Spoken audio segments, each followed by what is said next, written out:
Bradesco, entre nós você vem primeiro.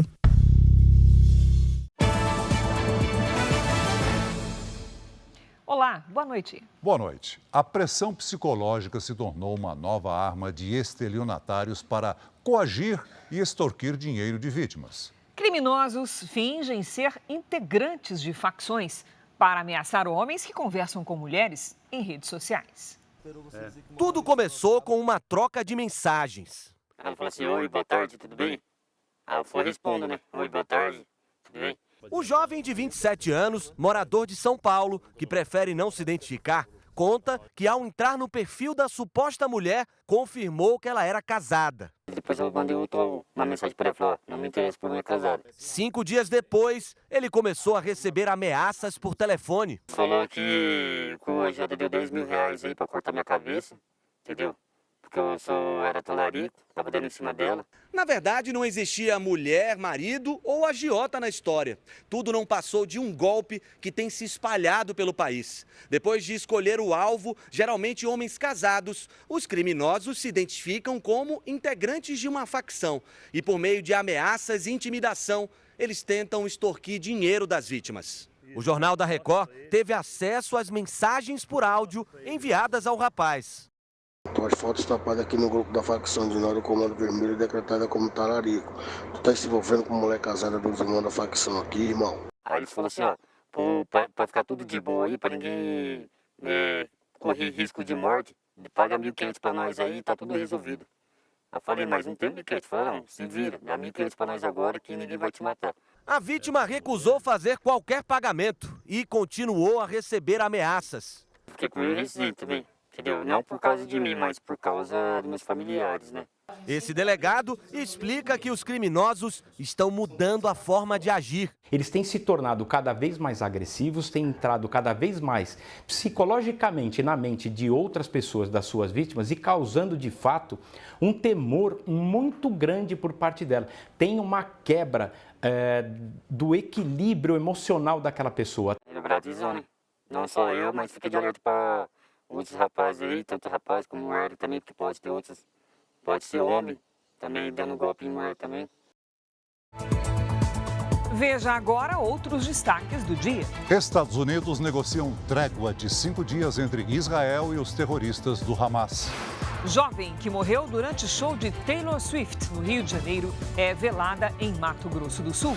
Criminosos aproveitam série de shows internacionais para vender ingressos falsos.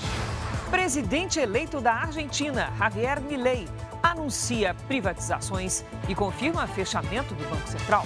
Especialistas ouvidos pelo JR dizem como ficará a relação entre Brasil e Argentina.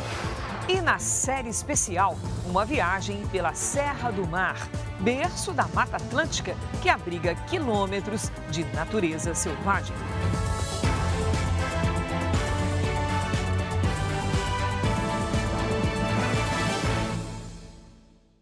Oferecimento Bradesco. Quem conhece o truque não cai em cilada.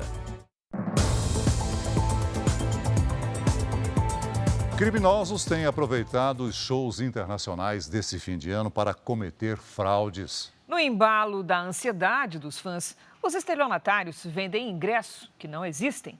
Pelo menos 300 pessoas denunciam que foram enganadas. Nas mãos, os álbuns favoritos. No braço, as pulseiras da amizade, símbolos da cantora americana Taylor Swift. A jovem que prefere não mostrar o rosto foi enganada. Ela nunca veio para o Brasil, então era uma oportunidade única que eu tinha. E eu fiquei muito animada, eu queria estar lá de qualquer jeito. Anos querendo ver e do nada tudo desmoronou, porque eu não vou ver ela mais. Esta outra fã perdeu quase R$5.000. Um dos ingressos era presente de aniversário para a sobrinha. Minha irmã mora no Nordeste, né, em Alagoas. Tá vindo de lá para cá com a minha sobrinha para ir no show, que não vai acontecer. Esta mulher comprou 2 entradas de uma pessoa que conheceu pela internet. Parcelou em 3 vezes. Mas os ingressos para a apresentação da banda mexicana RBD nunca foram enviados. Desde o ano passado, quando eles anunciaram essa turnê no Brasil, fiquei super ansiosa, super esperançosa de conseguir. E A gente não imagina, né, que vai cair no golpe e acaba caindo. As mulheres compraram ingressos da mesma vendedora que fingia ser uma produtora de eventos. A criminosa elaborou até uma espécie de contrato, em que assegurava a entrega até 10 dias antes do evento. Mesmo que haja a devolução do valor, né, não resolve, porque fica a frustração, né? Cerca de 300 pessoas disseram ter sido enganadas. Parte já procurou a delegacia e registrou o boletim de ocorrência. A polícia investiga para saber se houve crime de estelionato, que prevê até 5 anos de prisão e pagamento de multa. O Ministério Público também foi acionado. De acordo com o Procon, empolgados, muitos fãs adquirem os ingressos sem tomar os devidos cuidados. Por isso, a recomendação é procurar sempre em sites oficiais. O Procon ainda alerta que comprar entradas de segunda mão é um risco. Algumas palavras a gente acaba verificando na maioria dos relatos dos golpes, né? Desconto e pagamento com Pix. Não necessariamente essas duas palavras quer dizer golpe, mas a gente verifica que elas estão presentes. Então, o consumidor ficar bastante atento para o pagamento com Pix, porque é uma coisa imediata. A polícia já identificou que a jovem Ana Clara Benevides, que passou mal em um show da cantora Taylor Swift, teve uma hemorragia pulmonar antes de morrer. Agora, os investigadores querem saber se o calor causou a morte da estudante. Depois de um fim de semana com temperaturas elevadas, hoje o público encontrou um cenário diferente no estádio do Engenhão. O show, que aconteceria no sábado, foi adiado para hoje à noite. As filas estão mais organizadas, né? As pessoas que estão trabalhando estão conseguindo orientar melhor. E eu acredito também que baixou um pouco do fervor daquilo do público, dos fãs. O calor deu uma trégua com tempo nublado, mas o pessoal veio preparado, com muitas garrafas de água. Estão servindo água para quem quiser, o policiamento muito bom, as pessoas mais tranquilas. Em meio ao sufoco no sábado, com temperatura recorde no ano na cidade, fãs sofreram queimaduras ao encostar em uma estrutura de metal. Qualquer pessoa que caísse naquele chão iria adquirir uma queimadura, e isso não aconteceu só comigo.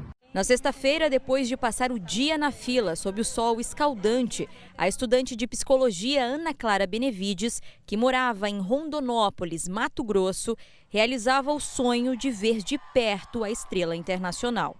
A jovem passou mal durante a apresentação e sofreu uma parada cardiorrespiratória. Depois do Ministério da Justiça editar uma portaria, a organização, que foi criticada pelo público, passou a fornecer água gratuita na fila e no interior do estádio para os shows de ontem e de hoje. A entrada de garrafas lacradas também foi autorizada. A polícia já sabe que Ana Clara foi vítima de uma hemorragia pulmonar, mas aguarda a realização de exames complementares para entender o que causou essa complicação. Dependendo dos resultados, os responsáveis pela organização do evento serão ouvidos no inquérito que apura a morte da estudante. Segundo os peritos do Instituto Médico Legal, calor excessivo pode desencadear pequenas hemorragias pulmonares. Mas isso pode, né? Não existe uma certeza que foi isso que ocorreu. É um indicativo. A polícia ainda recolheu 4 carros usados pela comitiva de Taylor Swift, em Copacabana, na zona sul da cidade. Os veículos circulavam com placas cobertas, o que é proibido por lei. A empresa responsável pelo evento não se pronunciou. Diante da notícia da morte de Ana Clara, a cantora decidiu adiar o show de sábado. Na volta para casa, fãs foram alvo de um arrastão. Houve pânico nos arredores do estádio. E na madrugada de domingo, outro fã que veio de Minas Gerais para o Rio foi assassinado com golpes de faca em um assalto. Gabriel Milhomem Santos, de 25 anos, dormia na areia de Copacabana quando ele e um grupo de amigos foram surpreendidos pelos criminosos. 2 suspeitos que tentaram fugir com 2 celulares e a chave de um carro acabaram presos por latrocínio. Os 2 somam juntos 20 anotações criminais. Um deles havia sido solto em audiência de custódia na véspera do crime. Ele sim tem um perfil agressivo, sim, está na ficha criminal dele. A vida pretérita dele é de um homem agressivo. E do outro também. Mas a liberdade a ele é imposta pela lei. O velório de Ana Clara Benevides vai acontecer na cidade de Sonora, em Mato Grosso do Sul. A jovem passou mal durante o show da cantora Taylor Swift, no Rio de Janeiro. O repórter William Franco tem outros detalhes. Boa noite, William.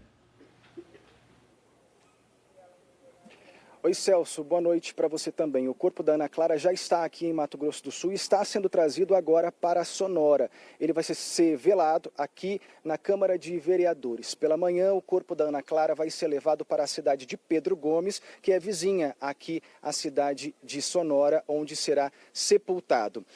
Mais cedo, os pais de Ana Clara, eles soltaram uma nota dizendo que todo o custo da ida ao Rio de Janeiro e também do translado, ele foi custeado por meio da ajuda de colegas e também de fãs da cantora de um fã-clube aqui no Brasil. Ainda segundo a nota, eles disseram também que vai ficar na memória a imagem daquela menina feliz e contente que era Ana Clara e que eles aguardam o resultado dos exames laboratoriais que vão precisar de fato qual foi a morte da jovem.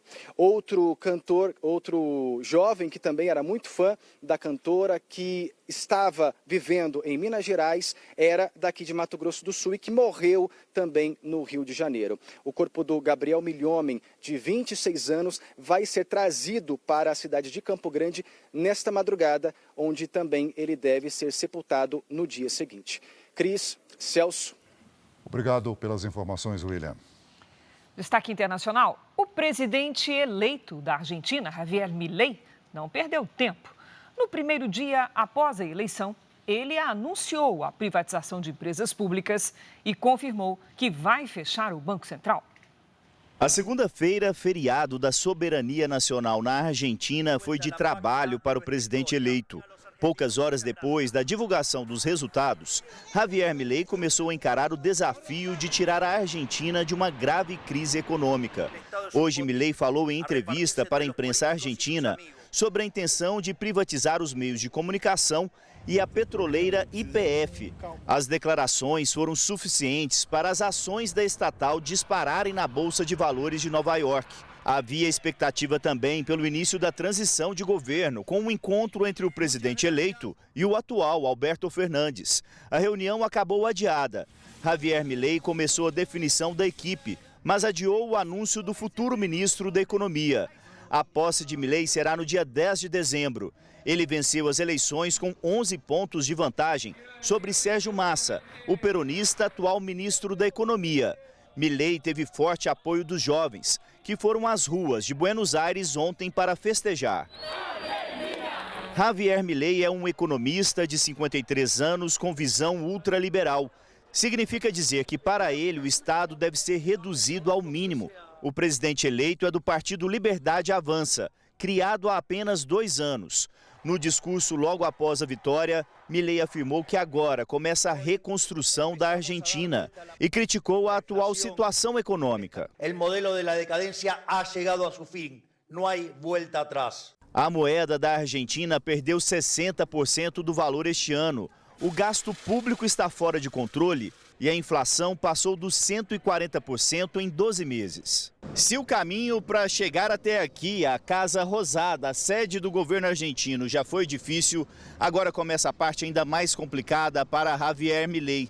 As principais propostas, como a dolarização da economia e o fechamento do Banco Central, dependem também de aprovação do parlamento e Milei não terá a maioria dos votos em nenhuma das 2 casas do Congresso argentino. A situação vai ser mais complicada na Câmara Alta, o Senado daqui. A oposição peronista passa a ter a maioria absoluta dos votos. Este analista acredita que algumas propostas do novo presidente são inviáveis.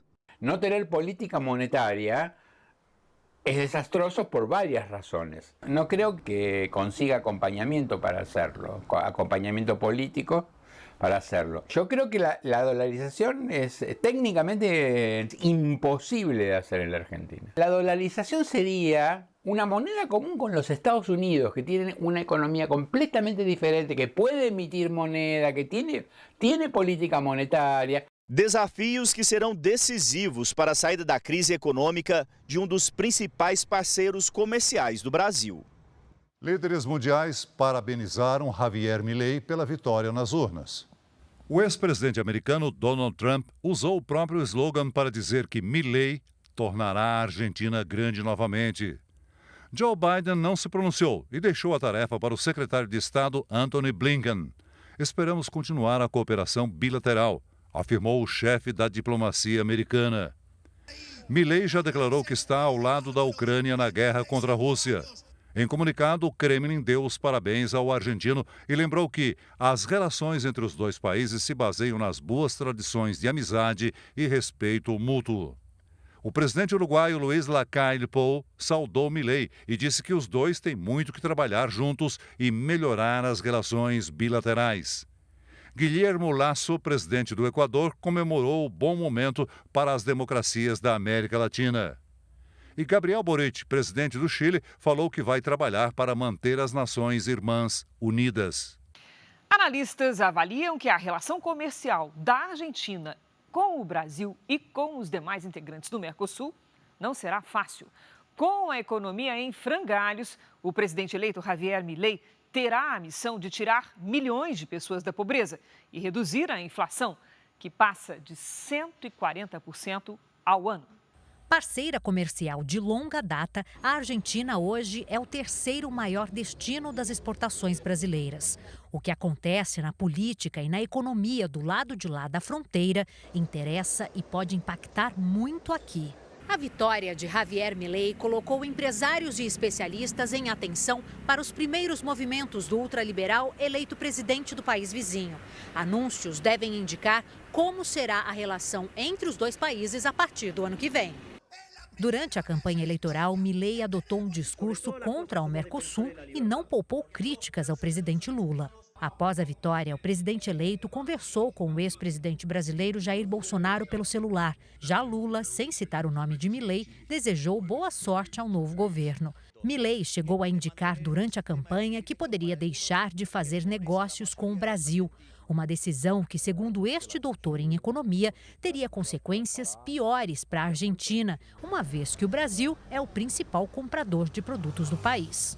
No curto prazo, a gente pode até ter uma revisão dos contratos de parceria, né? Pode ter ali uma relutância da Argentina em continuar no Mercosul, mas a Argentina ela é muito mais dependente da relação econômica com o Brasil do que o contrário, né? Brasil com a Argentina. O especialista também não acredita em uma saída dos argentinos do Mercosul.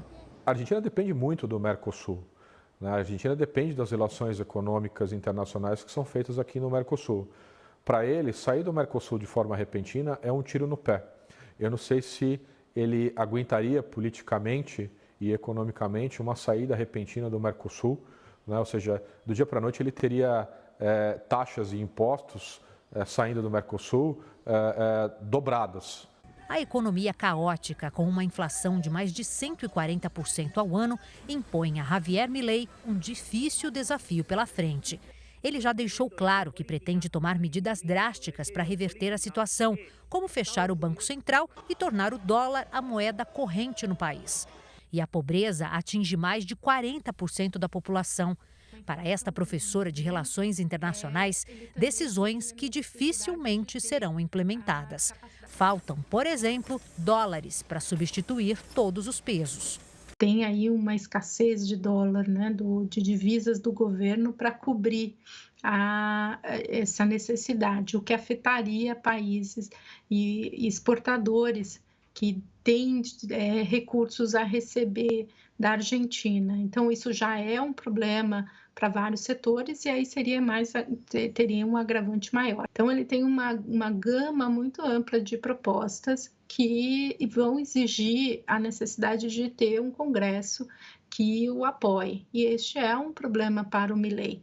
Ele é um governo com um número muito pequeno de deputados do seu partido tendo sido eleitos. Esse outro professor de Relações Internacionais acredita que não haverá rompimento das relações entre Brasil e Argentina. Bom, dado o nosso histórico e a nossa proximidade geográfica, eu considero que é muito difícil que os países vão quebrar suas relações comerciais. Elas podem se esfriar, diminuir, não serem incentivadas pelo Estado, mas eu acredito que mesmo os atores econômicos, do ponto de vista privado, vão manter suas transações comerciais, o que é uma boa notícia para nós brasileiros, que não seremos tão prejudicados com uma eventual mudança na plataforma comercial da Argentina.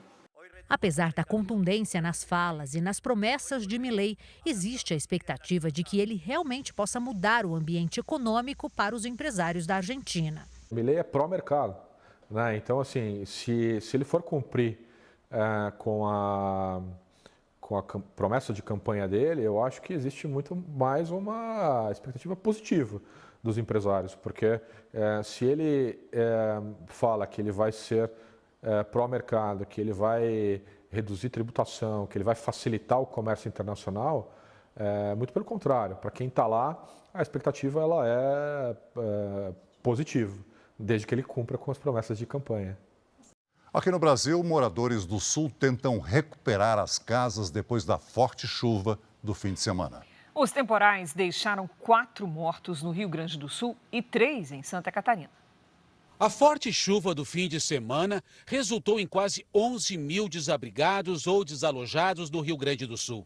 Em Porto Alegre, para evitar alagamentos, as comportas do Cais Mauá, às margens do Guaíba, foram fechadas nesta manhã pela segunda vez no ano. O governador Eduardo Leite sobrevoou hoje as áreas atingidas pelo temporal. Agora a gente passa por uma etapa de restabelecimento que envolve desobstrução de vias, restabelecimento da energia. Mais de 60 pessoas ficaram feridas no estado. O Jader é bombeiro voluntário e tentou usar este bote para salvar um morador. Mas durante o resgate, ele e outras 5 pessoas caíram na água e acabaram arrastados pela correnteza. A gente removeu a vítima em segurança e quando nós estávamos retornando, um tronco bateu na hélice do motor, parou o motor e a correnteza nos levou. As cidades no entorno do rio Taquari voltaram a ser castigadas pela chuva. 87% dos desabrigados no Rio Grande do Sul moram nesta região.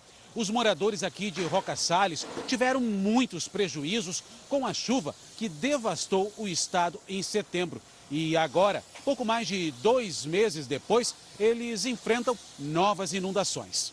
O André perdeu tudo o que tinha dentro de casa. Hoje foi dia de jogar no lixo o que havia comprado recentemente. A gente acabou montando tudo o restante dos móveis novos semana passada, né? Tá aí no chão os móveis, os novos, e alguma coisa consegui tirar, né? Em Santa Catarina, 3 pessoas morreram e 6 mil seguem desabrigadas. 71 cidades do estado declararam situação de emergência. A onda de calor se despediu com uma marca histórica em uma cidade de Minas Gerais. Lá, os termômetros registraram ontem 44,8 graus, a maior temperatura do Brasil. A Giovana Arizado vai contar direitinho pra gente que cidade é essa. Oi, Gi, boa noite, conta aí. Araçuaí, Cris, boa noite para você, para o Celso e para você que nos acompanha. O município fica lá no Vale do Jequitinhonha. Hoje fez menos calor, mas até a sexta-feira é previsão de 41 graus. A temperatura caiu por causa dessas nuvens entre o sudeste e o sul do país. E tem um novo alerta amanhã para o Rio Grande do Sul e Santa Catarina. É que outra frente fria se forma na região. E a chuva vai ser volumosa nos 2 estados. Apesar da trégua na segunda-feira, o nível dos rios ainda não baixou. Então, existe um risco grande de inundações nas regiões dos rios Taquari, Uruguai e Caí. No sudeste, no centro-oeste e no norte, a chuva é fraca. Nas áreas claras do mapa, tempo firme. Amanhã os termômetros sobem menos que na semana passada. Em Florianópolis, máxima de 30 graus. Em Belo Horizonte, Teresina, 35. Em Maceió, 32. Manaus, 33 e Rio Branco, 31 graus. No Rio de Janeiro, em São Paulo, em Goiânia e no Recife, tem de tudo um pouco. Chuva, sol e aquele calorzinho, com máximas de 32, 30, 28 e 29 graus. O primeiro Tempo Delivery de hoje é para o Natan Lima, de Trindade, Goiás. Vamos lá. Oi, Natan, boa noite para você. Os próximos dias vão ser mais frescos. 28 graus na terça-feira, na quarta-feira 30 e na quinta-feira 31 graus. Pode até chover, mas nada que vai provocar estragos. Agora é a Pamela, de Uberlândia, Minas Gerais. Oi, Pamela. Depois dos temporais do fim de semana, agora se chover vai ser com menos intensidade. As temperaturas sobem um pouco ao longo da semana, com máximas de 29, 32 e na quinta-feira 33 graus. Você também pode fazer o seu pedido, então mande sua mensagem pelas redes sociais com a hashtag você no JR. Cris e Celso, até amanhã. Obrigada, Giovana. Até amanhã, Giovana. Um sucesso da dramaturgia da Record está de volta. A partir de hoje, você acompanha as emoções de Jezabel. Uma mulher de muitas faces. Sua fidelidade tem que ser ao rei de Israel e a sua futura rainha. Agora ela tá de princesa fenícia, depois ela vira rainha. Uma personagem ímpar. Não parece muito animada. Não gostaria de vê-la casada, só isso. Que se casa com um rei fácil de ser manipulado. Saudamos o futuro rei de Israel. Princesa Jezabel. Mesmo que as pessoas vão odiar o Acabe, vão gostar do Acabe. E como ela é muito articulada, então ela vai cercando, sabe? Povo de Israel, ajoelhem-se em saudação a Baal e a Asmá. Uma princesa forte, sedutora e perigosa. Aos poucos, ela encontra espaço para exercer uma enorme influência no reino de Israel e provoca situações sem precedentes que abalam a nação. A minha resposta é não. As gravações foram realizadas em um cenário de tirar o fôlego, com qualidade e tecnologia de cinema.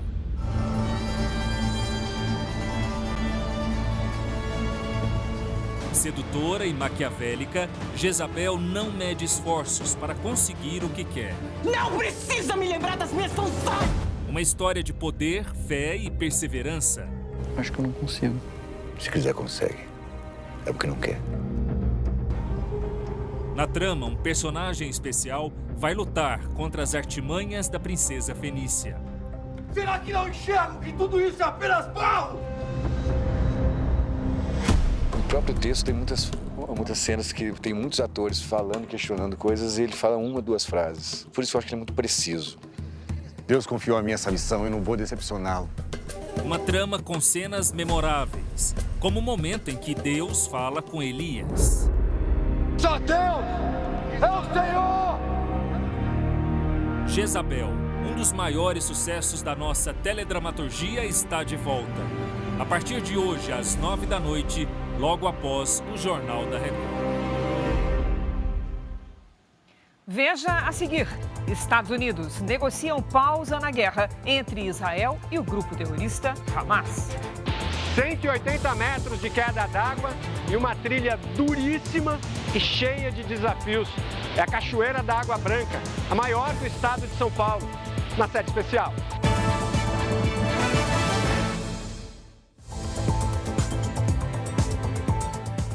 O governo americano negocia com Israel e o grupo terrorista Hamas uma possível pausa de 5 dias na guerra. Hoje, bebês prematuros foram transferidos de um hospital na faixa de Gaza para o Egito.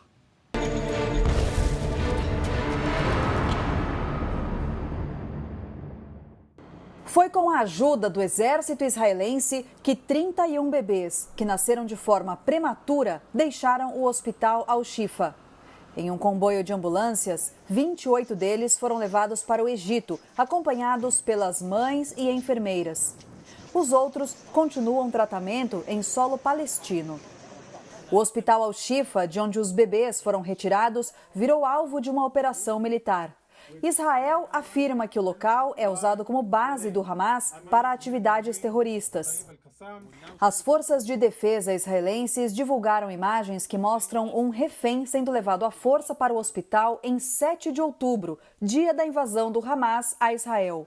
Um túnel foi descoberto nas proximidades da unidade médica. São mais de 10 metros de profundidade e no final da passagem há uma porta à prova de explosão.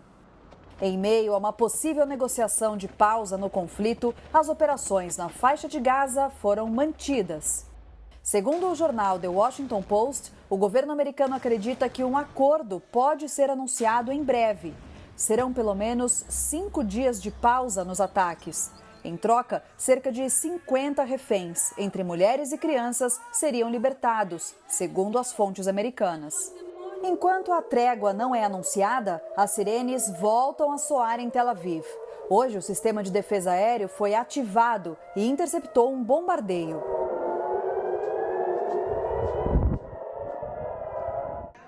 Hoje também é o Dia Mundial da Criança, uma data reconhecida pelas Nações Unidas. O governo israelense lançou uma campanha que chama a atenção para aquelas que foram sequestradas pelos terroristas do Hamas. Nas redes sociais, publicações contavam a história dos reféns. Como esta, que mostra a última foto de Aviv, de 2 anos, e Haas, de 4 anos. Elas estão sequestradas junto com a mãe e a avó delas foi morta no ataque. Neste shopping de Tel Aviv, uma loja colocou na vitrine vários brinquedos recolhidos num dos kibbutzim atacados pelo Hamas. São bonecas, carrinhos e até uma bicicleta queimada, que agora relembram um dia de terror e sofrimento. Ao lado da vitrine, um telão mostra fotos dos brinquedos em meio à destruição.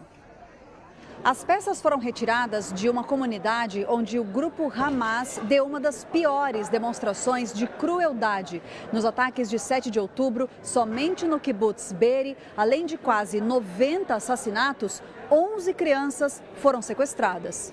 Entre elas está Kfir Bibas, que foi levado quando tinha 9 meses junto do irmão, de 4 anos, e dos pais. O bebê completou 10 meses em cativeiro e é o refém mais jovem em poder dos terroristas.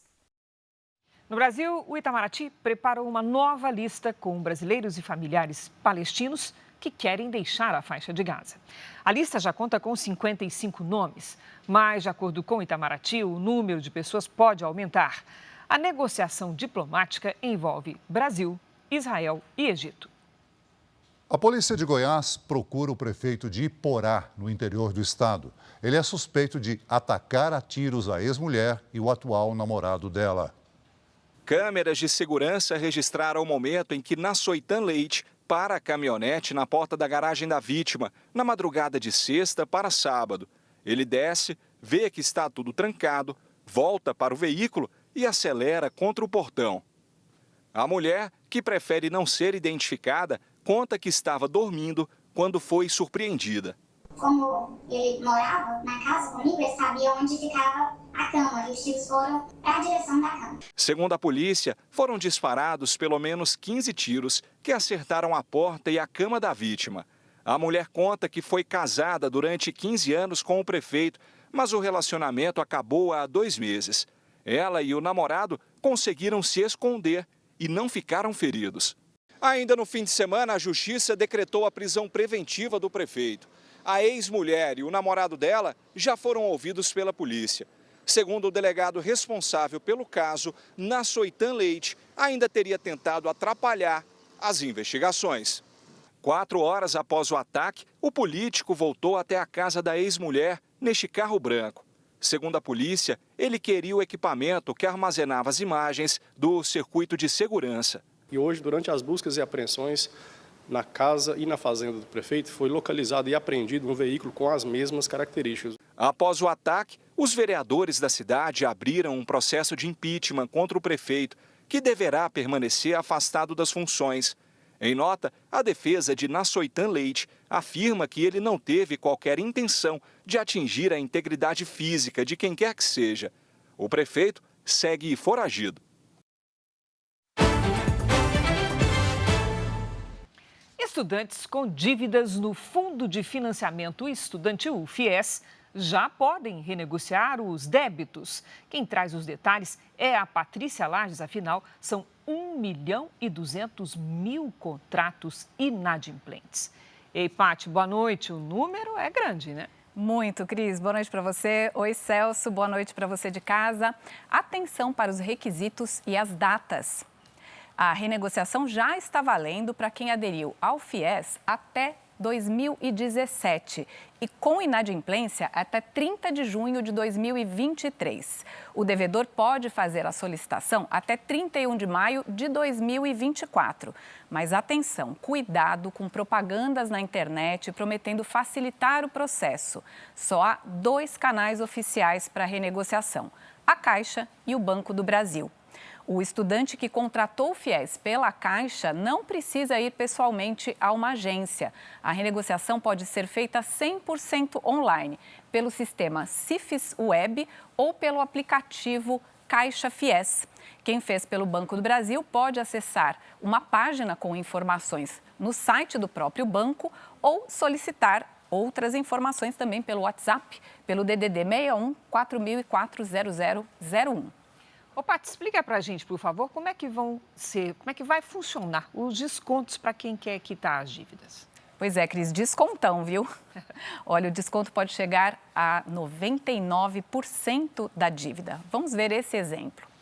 O estudante que esteja inscrito no CAD Único ou tenha recebido o auxílio emergencial em 2021 pode ter um desconto de até 99% do valor da dívida, mas é o valor consolidado, ou seja, o saldo total não pago, mais os juros e mais a multa. E nem precisa pagar à vista, pode ser em até 15 parcelas. Você encontra informações sobre as demais condições de renegociação no R7. Cris, Celso. Não é desconto mais, é praticamente perdão, né? 1%? Pois é. Obrigada, querida. Veja a seguir, prazo para Lula sancionar projeto que prorroga a desoneração da folha dos setores que mais empregam no país termina quinta-feira. Lula não deve ir à posse de Javier Milei. Palácio do Planalto estuda enviar Geraldo Alckmin como representante. Hoje, na série especial, você vai conhecer a 6ª maior cachoeira do Brasil, a maior do estado de São Paulo. São 180 metros de queda d'água. É maravilhosa.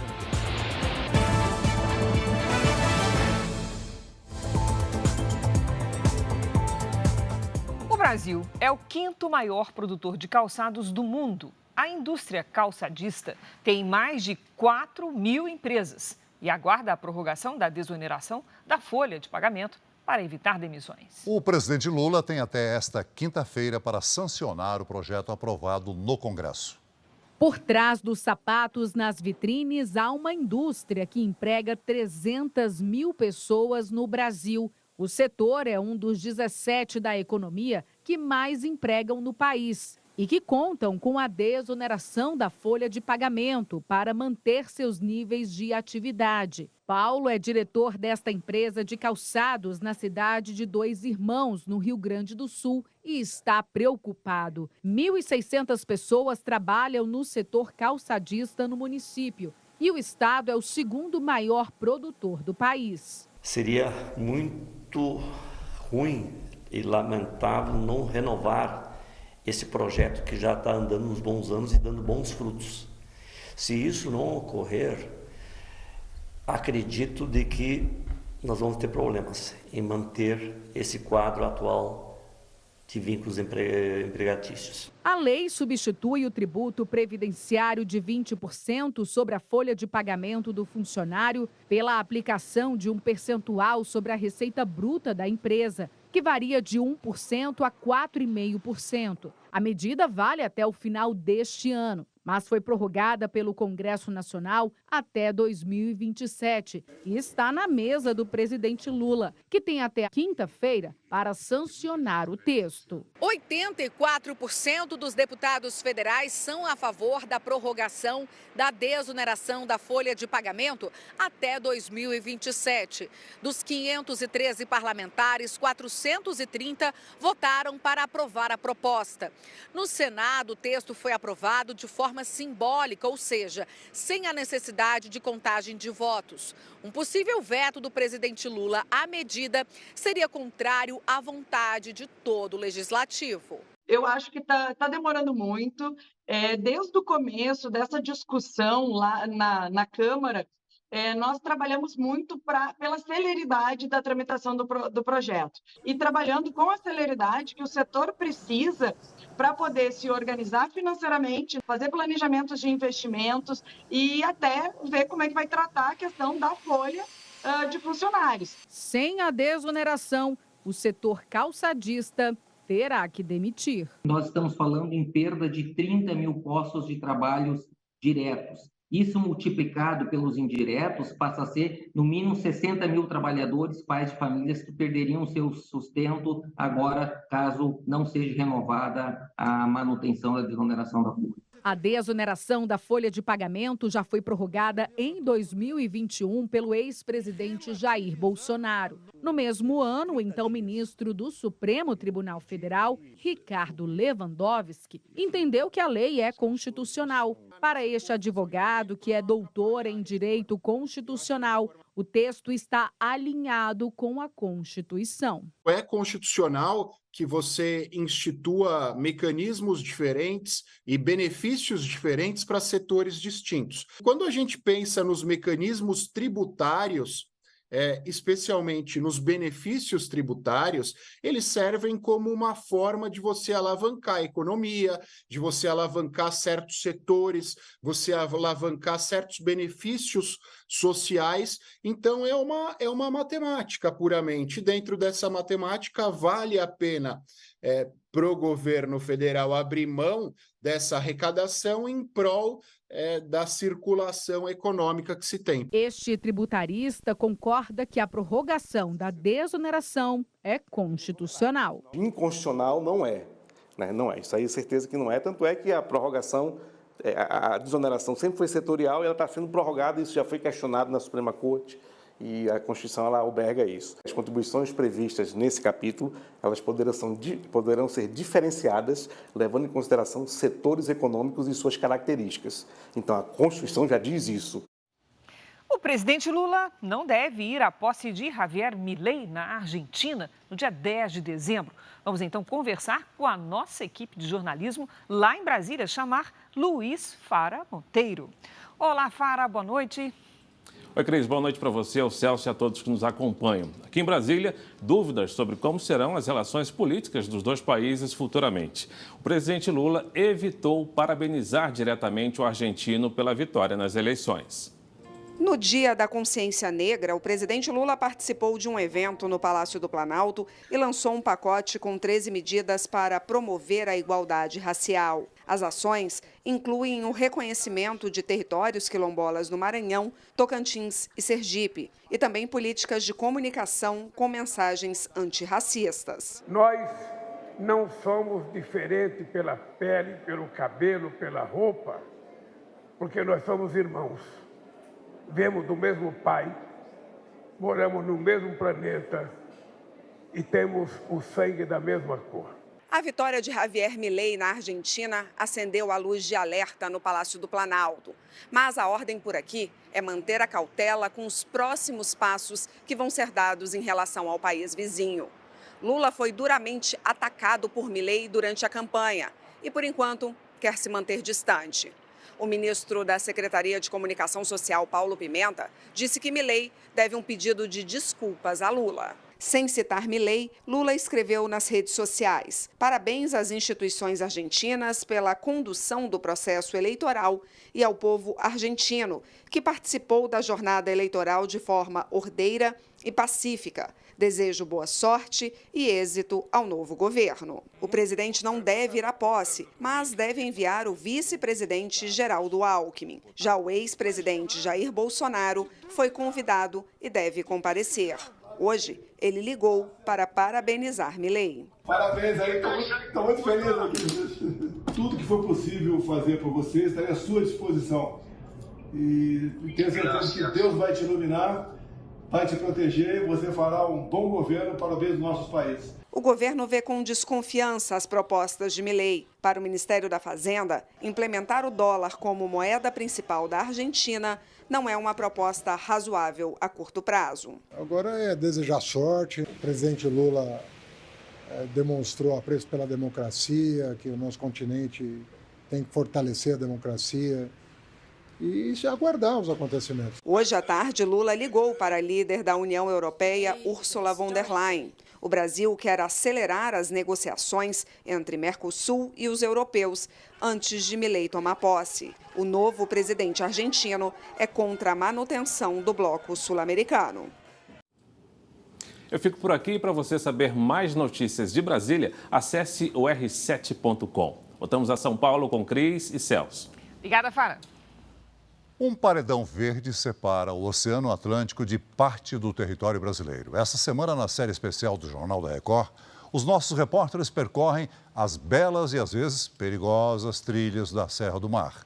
Berço da Mata Atlântica. A cadeia de montanhas se estende por 6 estados, dezenas de municípios e abriga milhares de animais, como antas, onças e cobras venenosas, como a jararaca, com a qual a nossa equipe deu de cara pelo caminho.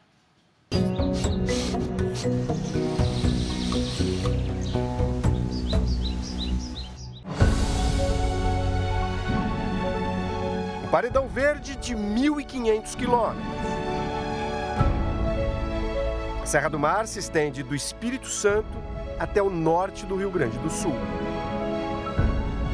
Berço da Mata Atlântica. Refúgio de 1.361 espécies de animais. 383 ameaçadas de extinção.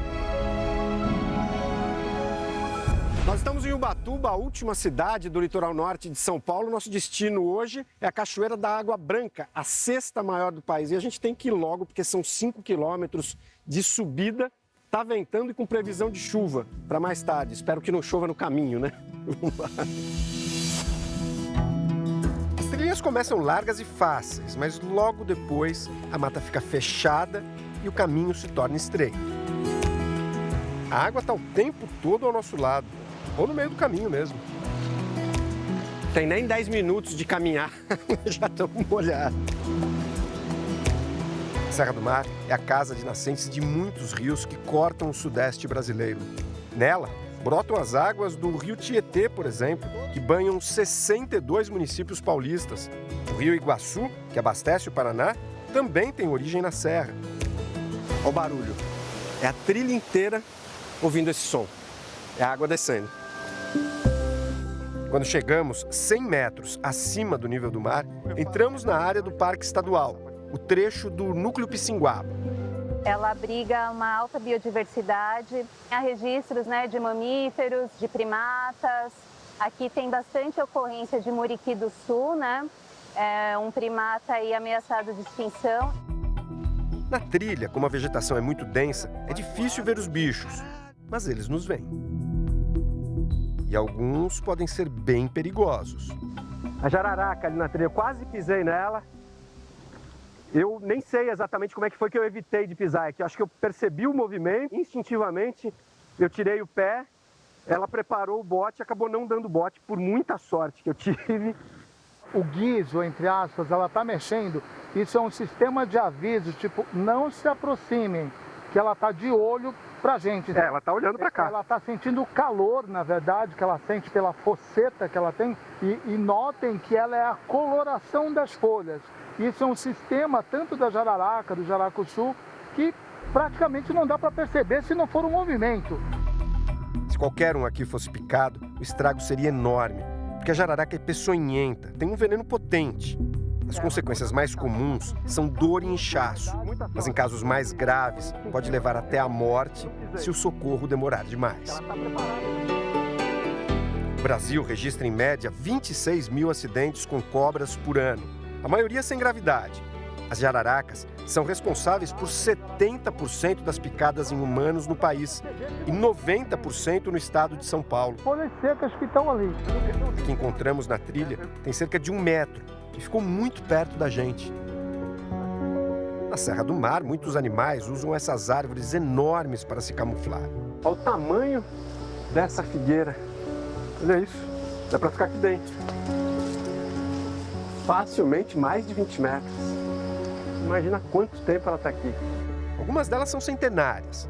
No passado, essa trilha era usada por moradores de comunidades que iam a pé de Ubatuba, no litoral, a Vargem Grande Paulista, na região metropolitana de São Paulo. Embaixo de uma dessas árvores, uma surpresa. Eu nunca tinha visto um ovo colorido naturalmente. E olha lá, esse aqui é entre o verde e o azul. O pessoal comentou que é um ovo de macuco. O macuco é esse pássaro simpático que vive na Mata Atlântica. Cada vez mais perto da cachoeira, a ansiedade toma conta e, com o cansaço, os escorregões são inevitáveis. Ó, pegou justamente na hora. Todo mundo exausto. E a gente, em alguns momentos, os grupos se afastam um pouco, aí a gente para, um espera o outro. Quer descansar um pouco? Não sinto mais as pernas.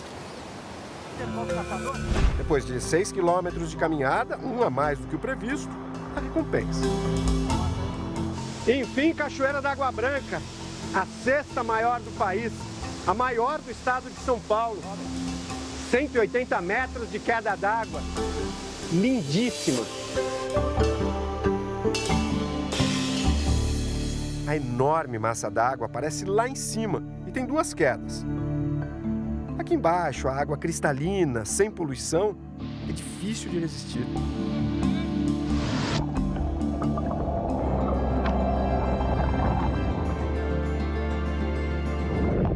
O mergulho revigora. Já o Gui, um dos monitores do parque, fica o tempo inteiro olhando para a cachoeira. Ele cresceu no sopé da Serra do Mar e se emociona. Faz questão de frisar o quanto essa grandiosidade representa para quem vem aqui pela primeira vez, e principalmente para quem já está acostumado, mas faz parte das comunidades da Serra. Muito emocionante, porque são as minhas raízes e acho que a gente não pode deixar isso morrer.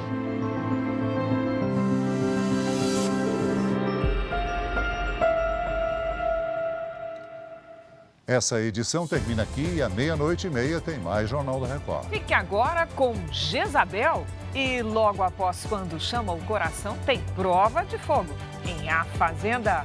Não perca. Record, 70 anos, tem a sua cara. Boa noite. Ótima noite para você.